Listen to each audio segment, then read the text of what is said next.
اللہ کے ساتھ سب سے بڑا ظلم دنیا میں کیا ہو رہا ہے جس کو لوگ ظلم سمجھتے ہی نہیں؟ اللہ کے ساتھ غیر کو شریک کرنا، یہ اللہ کے ساتھ ظلم ہے. ان الشرک لظلم عظیم. ہم ظلم صرف اس کو سمجھتے ہیں جس کے ظلم ہونے پر کوئی قانون بن چکا ہو عدالتوں میں، اس کو ہم سمجھتے ہیں کہ یہ ظلم ہے. جس ملک کی عدالت میں اگر کوئی قانون نہ ہو تو ہم اس کو ظلم نہیں سمجھتے. شرک کو کسی دنیا کی عدالت میں ظلم نہیں سمجھا جاتا. انڈیا میں شرک کو ظلم ہے، عدالت میں کوئی ہے کہ جو شرک کرے گا وہ ظالم کہلائے گا اور اس کی سزا اتنے مہینے اس کی جیل ہے دنیا میں؟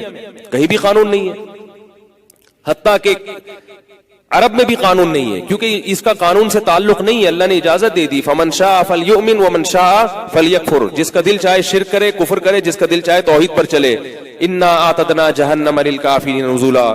لیکن فرمائے شرک ظلم ہے، میرے قانون میں اس کی اجازت نہیں ہے. دنیا میں اجازت ہے، تم بتوں کے سامنے جھکو یا اللہ کے سامنے جھکو، لیکن آخرت میں اس کی اجازت اللہ کے قانون میں اجازت نہیں ہے. تو اللہ نے جو آئین بنایا ہے، اللہ نے جو قانون بنایا ہے، اس کی ایک دفعہ یہ بھی ہے کہ شرک اس کائنات میں سب سے بڑا ظلم ہے. سب سے بڑا ظلم کہ جس نے پیدا کیا تھا، تنے تنہا بنایا، کھلایا پلایا، تو آپ یہ نسبت کسی اور کی طرف کیوں کر رہے ہو؟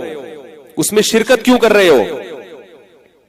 باپ اپنے باپ ہونے میں شرکت برداشت کرتا ہے کہ کوئی میری اولاد میں کوئی میرے جیسا سلوک کسی دوسرے کے ساتھ بھی کرے؟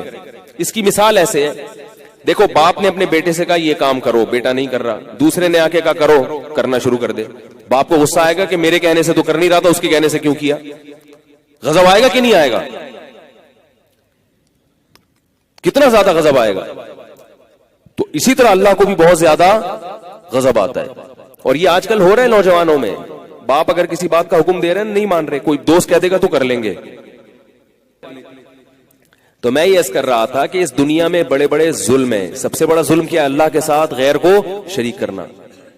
تو یہ تو اتنا بڑا ظلم ہو رہا ہے، جس نے بنایا اس کے ساتھ کبھی نبی کو شریک کر دیا، کبھی یا رسول اللہ مدد، کبھی یا علی مدد، کبھی یا غوث اعظم مدد، کبھی جناب قبر پہ جا کے سجدہ کر رہے ہو. اللہ کہے گا تمہاری طرح کے انسان ہیں، اموات غیر احیاء، مردہ ہیں، زندہ نہیں ہیں. وما یشعرون ایان یبعثون. ان کو تو یہ بھی نہیں پتا کہ قیامت کب آئے گی. یہ تمہاری حاجت روائی کریں گے. اس خدا کے در کو چھوڑ کر ان کے پاس جا رہے ہو. بہت دن ہو گئے عاملوں کی میں نے کھچائی نہیں کی ہے، تھوڑا سا عاملوں پہ بھی تڑکا لگا دوں. ایک صاحب کا فون آیا کہ ایک عامل نے میرے یوں کر کے مٹکا نکالا. وہ بیچارے کرائسس میں آئے ہوئے تھے، پریشانیوں میں مبتلا تھے. تو وہ عامل ایسے کہ اس کے پاس انڈیا کے بڑے بڑے اداکار جاتے ہیں. یہ بھی انداز لگاؤ کیسے کیسے لوگ بیوقوف بن رہے ہیں دنیا میں. اور اس عامل کے پاس جاتے ہیں، اور بعض علماء بھی جاتے ہیں اس کے پاس. تو وہ عامل جو ہے نا اتنا وہ جناب اس نے یوں شعبتے ہوتے ہیں، نظر کے دھوکے ہوتے ہیں. مٹکا نکالا تو اس پہ لکھا ہوا ہے یہ جادو نکلا، پتلا نکلا، سوئیاں نکلی. تو وہ صاحب مجھے کہنے لگے، میں نے اس عامل سے پوچھا کہ آپ کی اجرت کیا ہے، یعنی آپ کی پیسے کتنے لیں گے؟ تو اس نے کہا کہ آپ جو ہے مجھے مثال کے طور پر یو ایس اے کا ویزا لگوا دیں. آپ بڑے آدمی ہیں، آپ کیا کریں، یو کے کا یا یو ایس اے کا ویزا لگوا دیں. تو میں نے ان سے کہا کہ یہ آپ کے اتنے بڑے بڑے مسائل حل کر رہا ہے، اپنا یو کے کا ویزا نہیں لگوا سکتا؟ یہ کامن سینس کی بات ہے نا. تو جو مشرکوں میں مشرک کی جیسے عقل نہیں ہوتی نا، ایسے ہی عاملوں کے پاس جانے والوں کی بھی عقل نہیں ہوتی. عقل سے خدا کی قسم پیدل ہوتے ہیں. یہ نیک تو ہو سکتے ہیں مگر عقل مند نہیں ہو سکتے.